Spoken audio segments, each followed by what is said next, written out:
As America self-isolates, businesses are starting to buckle, and the Trump administration is attempting a quick fix in an effort to avert a crisis. We're looking at sending checks to Americans immediately. And what we've heard from hardworking Americans, many companies have now shut down, whether it's bars or restaurants. Americans need cash now, and the president wants to get cash now. And I mean now, in the next 2 weeks.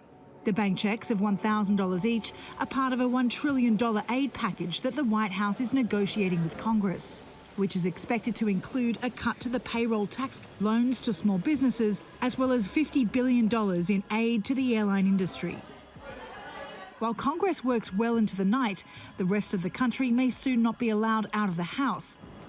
Talk of a nationwide curfew is growing. More than 7 million residents in San Francisco have already been ordered to stay home.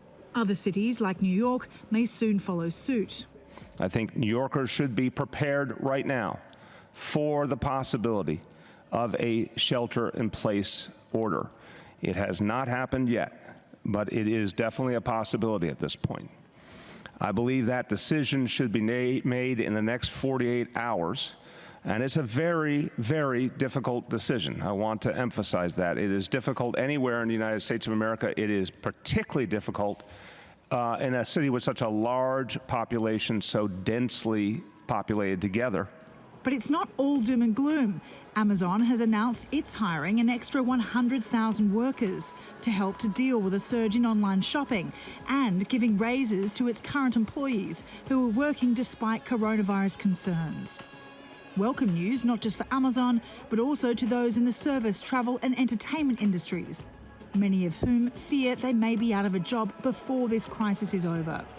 All of this comes in the midst of an election year, and the coronavirus is already impacting politics. The governor of Ohio is delaying the state Democratic presidential primary, due to be held today until June, making Ohio the fourth state to take such action, though it's easy to see why. Monday saw the largest number of coronavirus deaths in any one day in the US, and officials have intensified their call for social distancing in a desperate attempt to prevent America from following in the footsteps of Europe. Sally Ayhan, TRT World, Washington.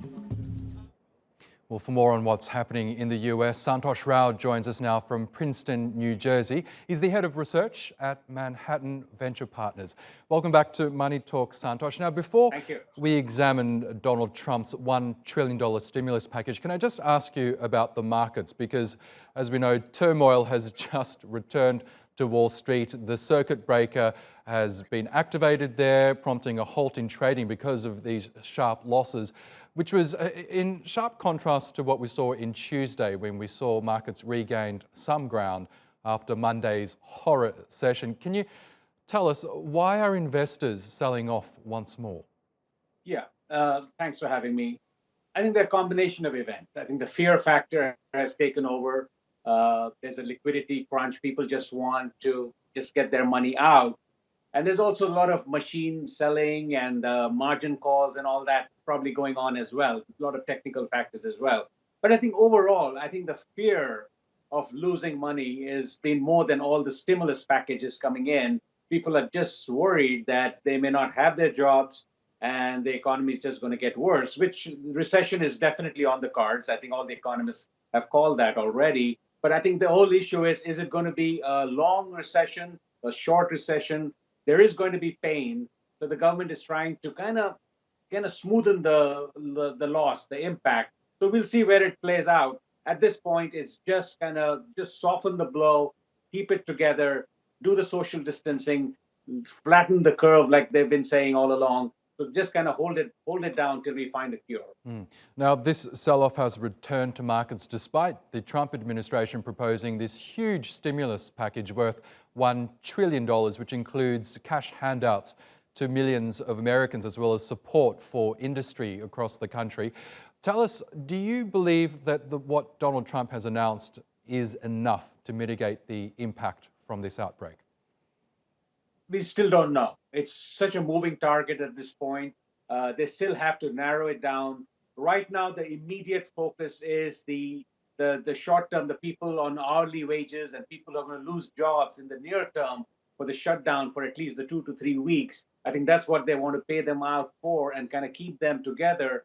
to soften the blow there. But it's still a moving target. We don't know. The Treasury does not have the money to bail out every industry and every person. That's for sure. So I think you have to figure out. It's going to go through a lot of iterations. Do you give out handouts? Do you give them grants? Do you give out loans, interest-free loans? Do you defer payments? There's so many things to be worked out. The government has their back. They're saying we will work with you, but I think the exact nature of the package is going to take some time. Still has to pass the Senate. There's a lot of some senators have objections. They're going to delay the process. So all that is going on. But I think in the end, there is going to be some package out there that will ride the short term. But in the long term, they still have to come back, and we'll see how it plays out. But it's a moving target. They're taking it as it comes, trying to soften the immediate blows and kind of tackle with the long term later on.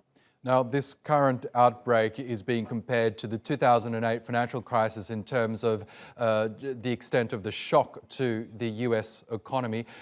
How do you believe this compares with the events of 2008? Is it better or worse, for want of a better word?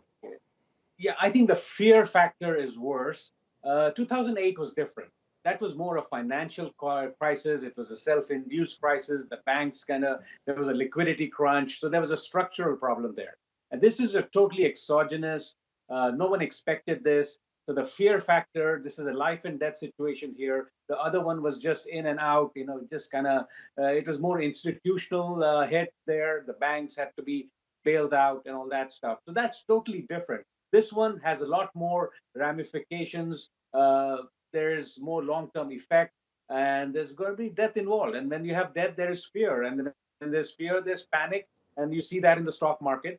You see in the government's reacting. Luckily, I think the government has been on top of it, though they missed out on maybe 2 or 3 weeks earlier. They could have come in earlier, but they had no idea how bad this was going to be. They did not get enough information from China or whoever. I think the blame game is going on. We don't know what the right situation is, but overall, they came late, but they are tackling it full on. It's in a war footing at this point, so to speak. They're pulling all the stops to make sure that we attack them and kind of stop this virus from growing. They're not going to eliminate it, but they're just going to soften it and elongate it till we find some kind of a cure.